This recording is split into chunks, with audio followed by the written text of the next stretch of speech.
Telugu film ఇండస్ట్రీలో ఉన్న young హీరోస్లో Kiran Abbavaram ఒకరు. షార్ట్ ఫిలిం బ్యాక్గ్రౌండ్తో తెలుగు ఫిలిం ఇండస్ట్రీకి ఎంట్రీ ఇచ్చి తనకంటూ గుర్తింపు తెచ్చుకున్నారు. తాను చేసిన మొదటి సినిమా నటించిన రాజావారు రాణిగారు సినిమా బాక్సాఫీస్ వద్ద డీసెంట్ హిట్గా నిలిచి వరుస అవకాశాలు వచ్చేలా చేసింది. ఆ సినిమా తర్వాత చేసిన ఎస్ఆర్ కళ్యాణ మండపం సినిమా కరోనా కష్టాల్లో రిలీజ్ అయి మంచి హిట్ తెచ్చుకుంది.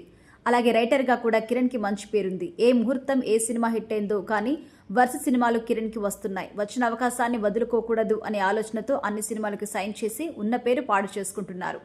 ప్రస్తుతం కిరణ్ కే ర్యాంప్ అనే సినిమాలో నటిస్తున్నారు. ఈ సినిమాకి సంబంధించి గ్లిమ్స్ రిలీజ్ అయ్యాయి. ఈ గ్లిమ్స్ మొదలవగానే ఈసారి ఒక్కొక్కడికి బుర్రపాడు బూతులు జారుడే అనే డైలాగ్తో మొదలుపెట్టారు. ఈ టీజర్ స్టార్ట్ అవగానే కొన్ని బూతులను సహజంగానే మింగేశాడు కిరణ్ అబ్బవరం. అవి మింగని పక్షంలో ఎటువంటి పరిణామాలు ఎదురవుతాయో ప్రత్యేకించి చెప్పాల్సిన పని లేదు.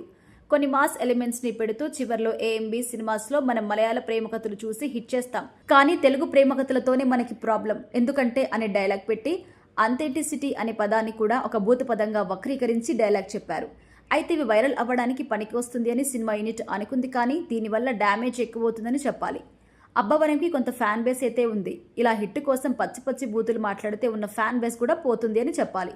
సినిమా వర్కౌట్ అయితే పర్వాలేదు, కానీ పొరపాటున ఫెయిల్ అయితే సినిమాకి కూడా ఈ స్థాయిలో బూతులు తిడతారు. ఈ సినిమాని జైన్స్ నాని దర్శకత్వం వహిస్తున్నారు. దాదాపు కిరణ్ అబ్బవరం పనైపోయింది అనుకునే టైంలో ఖా అనే కాన్సెప్ట్ బేస్ సినిమాతో స్ట్రాంగ్ కంబ్యాక్ ఇచ్చారు. చాలా మందికి హిట్తో అసలైన సమాధానం ఇచ్చారు. కిరణ్ పైన నెగిటివ్ ఫీలింగ్ కూడా ఉన్న వాళ్ళు కూడా ఆ సినిమా చూసి ఫిదా అయ్యారు. అంత మంచి కాన్సెప్ట్ ఎంచుకోవడంతో మంచి ప్రశంసలు కూడా అందుకున్నారు కిరణ్. ఆ సినిమా తర్వాత చేసిన దిల్రుబా అంతంత మాత్రం నడిచింది. ఇప్పుడు మళ్ళీ కేరామ్ సినిమాతో ప్రేక్షకుల ముందుకు వస్తున్నారు.